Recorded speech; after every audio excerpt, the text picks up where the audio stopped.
Tout commence par une question simple, mais qui cache une histoire hors du commun. Comment un couple issu de milieux modestes a-t-il pu bâtir un empire de 38 milliards de dollars selon Forbes? Est-ce seulement une histoire d'amour ou bien une stratégie savamment orchestrée où chaque décision, chaque concert, chaque investissement a été pensé comme une pièce d'échiquier dans une partie mondiale? Aujourd'hui, plongeons ensemble dans l'histoire fascinante de Beyoncé et Jay-Z, le couple le plus puissant de l'industrie musicale. Un duo qui a transformé la passion artistique en puissance économique, jusqu'à devenir des icônes mondiales et des magnates respectés dans tous les cercles d'affaires. Brooklyn, fin des années 80. Un jeune homme nommé Sean Carter, plus connu aujourd'hui sous le nom de Jay-Z, traîne dans les rues de Marcy Projects, l'un des quartiers les plus pauvres et violents de New York. À cette époque, qui aurait pu deviner que ce gamin des cités deviendrait un jour milliardaire? Certainement pas ses voisins, ni même lui au début. Mais il avait une arme, son esprit d'entrepreneur et rimes aiguisées comme des lames. Jay-Z commence sa carrière dans le rap à une époque où les majors ne veulent pas parier sur lui. Alors, il décide de se lancer en indépendant. Une décision qui, rétrospectivement, a changé sa vie. Il sort son premier album, Reasonable Doubt. Et au lieu d'attendre qu'on lui ouvre les portes, il crée son propre label, Roc-A-Fella Records. Une question se pose, combien d'artistes auraient osé refuser les majors et bâtir leur propre empire? Jay-Z l'a fait, et c'est le choix de contrôler sa musique, son image, et ce revenu deviendra le fil conducteur de toute sa carrière. Avec Roc-A-Fella, il ne se contente pas de rapper, il investit, il produit, il distribue. Et très vite, il comprend que la musique n'est qu'un tremplin. Roc Nation voit le jour quelques années plus tard, une société de management et de production qui deviendra un géant. Aujourd'hui, Roc Nation gère non seulement des musiciens, mais aussi des sportifs, des marques, des événements mondiaux. Mais Jay-Z ne s'arrête pas là. Il se lance dans les spiritueux. Il prend des parts dans Armand de Brignac, le champagne haut de gamme que vous avez sans doute vu briller dans ses clips. Puis il s'impose dans le cognac avec Ducé, des marques qui ne sont pas que des bouteilles de luxe. Ce sont des symboles de statut social, parfaitement alignés avec son image de rappeur devenu magnate. Et vous, si vous étiez à sa place, auriez-vous osé diversifier vos revenus aussi loin de votre art ?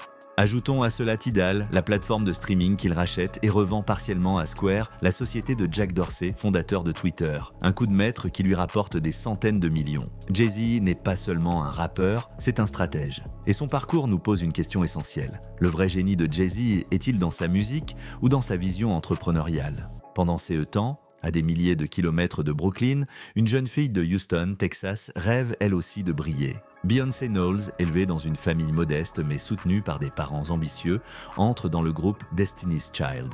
Très vite, sa voix puissante et sa présence magnétique la placent au centre de l'attention. Destiny's Child devient l'un des groupes féminins les plus vendus de l'histoire. Mais Beyoncé voit plus grand. Au début des années 2000, elle se lance en solo. Et là, tout explose. Son premier album, Dangerously in Love, est un triomphe. Les Grammy Awards s'accumulent. Les tournées à guichets fermés deviennent la norme. Mais Beyoncé n'est pas seulement une artiste. Elle est une marque, une icône féminine, une entrepreneur.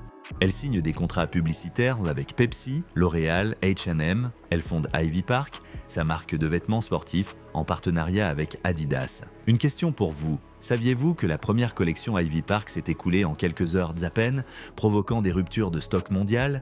Beyoncé ne se contente pas de vendre des disques. Elle vend une image, une vision, une idéologie. Elle devient la voix de l'émancipation féminine, de l'indépendance et de la confiance en soi. Et vous, comment définissez-vous Beyoncé? Comme une chanteuse, une icône culturelle ou une stratège économique aussi puissante que son mari? Beyoncé et Jay-Z se marient en secret, une union qui va transformer non seulement leur vie personnelle mais aussi toute l'industrie musicale. Ensemble, ils deviennent une marque mondiale, ils enregistrent des chansons qui cartonnent comme Crazy in Love, ils partent en tournée commune avec On the Run Tour qui génère des centaines de millions de dollars de revenus. À ce stade, on peut se poser une question intrigante, leur couple est-il une histoire d'amour ou un partenariat stratégique savamment construit?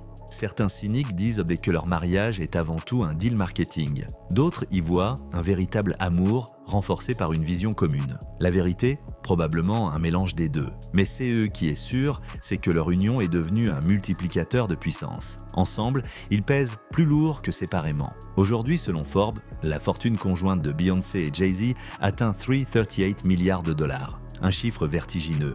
Décomposons-le. Jay-Z, grâce à ses investissements, est estimé à environ 5 milliards. Beyoncé, entre sa musique, 16 contrats publicitaires et ses marques, avoisine 800 millions. Ensemble, ils possèdent des maisons luxueuses à Los Angeles, New York et dans les Hamptons, des catalogues musicaux qui génèrent des royalties éternelles, des participations dans des marques de spiritueux, de vêtements, de technologie. Et vous, si vous disposiez d'une telle fortune, dans quel secteur investiriez-vous en premier? La musique, l'immobilier, la technologie? C'est eux qui impressionnent le plus, c'est eux n'est pas le montant, mais la manière dont ils l'ont construit. Chaque dollar est le fruit d'une vision stratégique. Rien n'est laissé au hasard, mais attention, leur histoire n'a pas toujours été un conte de fées. Rappelez-vous, en 2014, l'incident de l'ascenseur. Solange, la sœur de Beyoncé, frappant Jay-Z sous les yeux des caméras.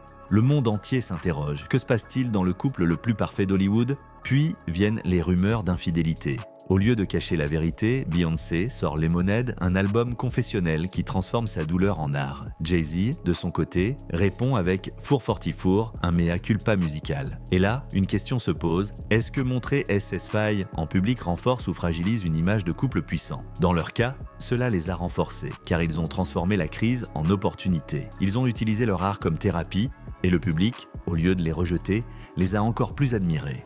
Alors, que retenir de leur parcours? D'abord, la vision long terme.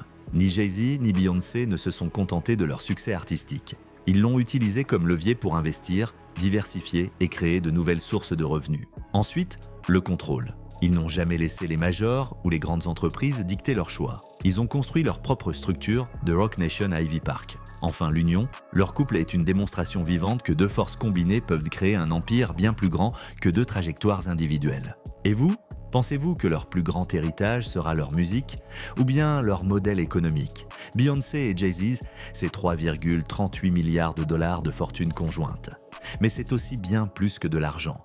C'est une leçon de stratégie, de résilience et de vision. De Brooklyn aux plus grandes scènes du monde, de Houston aux couvertures de Forbes, de la douleur personnelle aux triomphes artistiques. Leur parcours nous rappelle que le génie ne réside pas seulement dans le talent, mais dans la manière de transformer ces talents en empire. Et la vraie question que vous devez vous poser est simple. Que feriez-vous si vous aviez les clés pour bâtir un empire à partir de votre passion? Abonnez-vous dès maintenant pour découvrir les histoires cachées derrière les plus grandes icônes du monde. L'histoire continue.